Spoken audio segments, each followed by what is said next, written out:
se cache dedans. Donc voilà.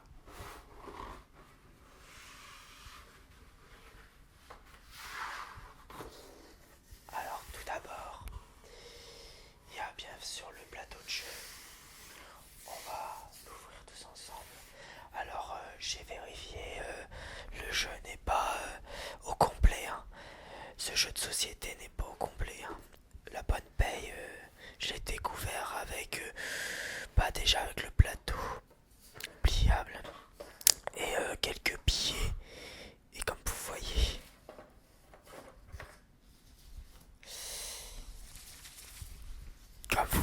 quelques billets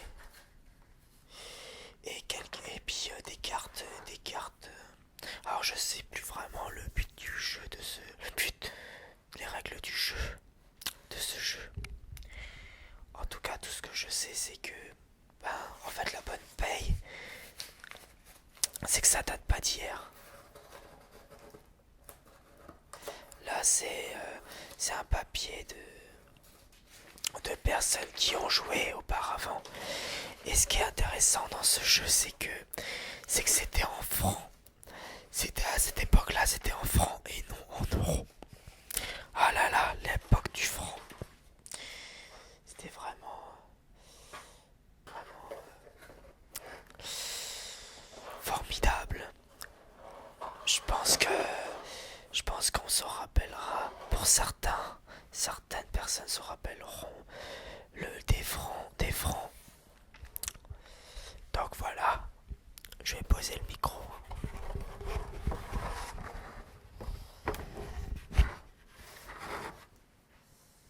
Voilà le plateau de jeu de l'époque des années 70-80. Je pense que c'était facile dans ces années-là. Je vais me présenter comme ça. Voilà, je pense que c'était c'était les jours de chaque mois, je crois. Du 1er au 31 du mois. Et voilà. Donc en gros, il fallait tourner autour du truc pour avoir son salaire, si je me rappelle bien. C'est comme, en gros, c'est un jeu c'est un peu comme le Monopoly. Hein. Je pense que certains le savent.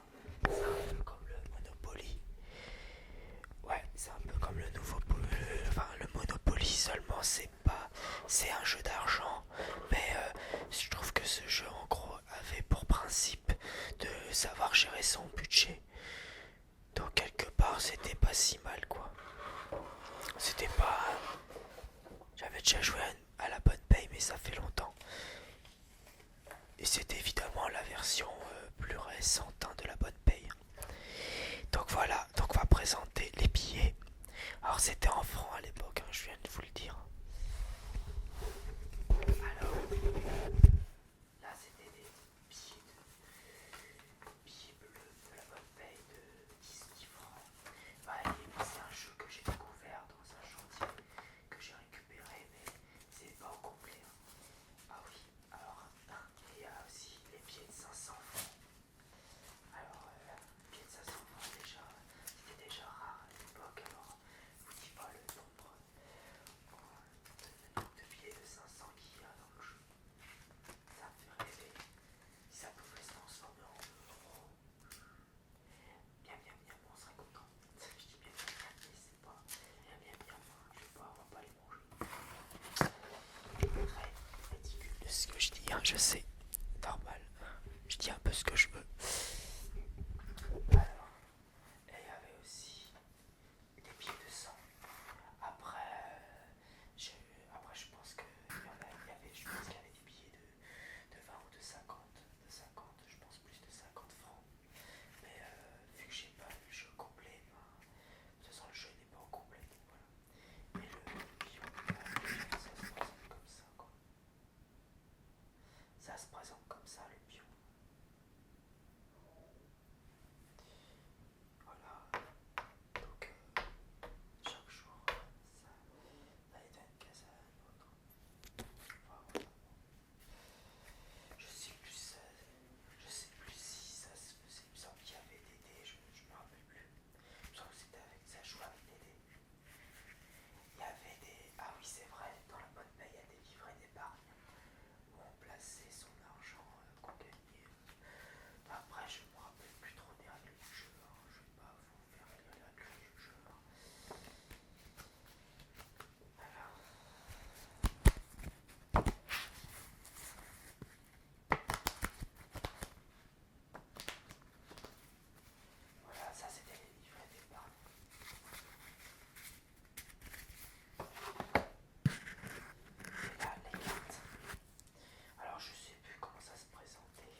à cette époque-là, nous avons eu, bah déjà en plus il y a l'âge en plus avec l'âge conseillé pour jouer 8 ans et plus.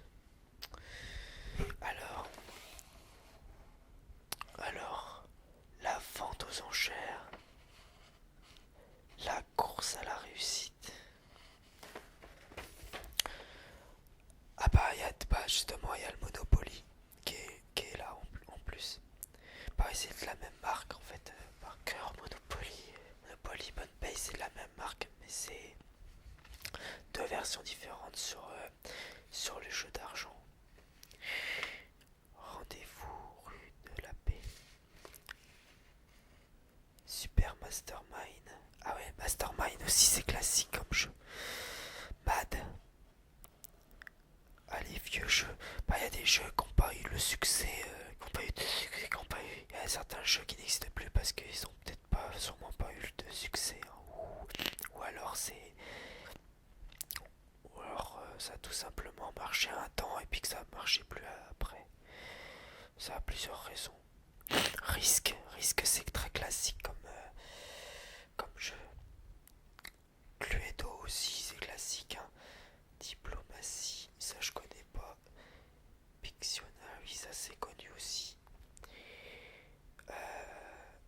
Jacoco, ça devrait être marrant à l'époque. Casino Royale. Brainstorm. Bah, ah oui, classique des classiques aussi, Trivial Poursuite.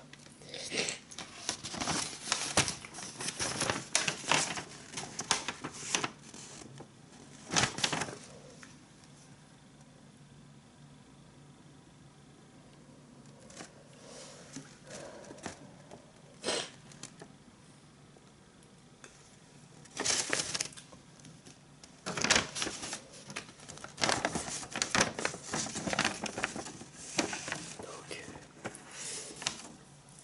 désolé, mon micro a utilisé toute la mémoire. Donc, pour finir, attention, j'ai Badaboum, Pisa, ça représentait la tour de Pise, Dynamite,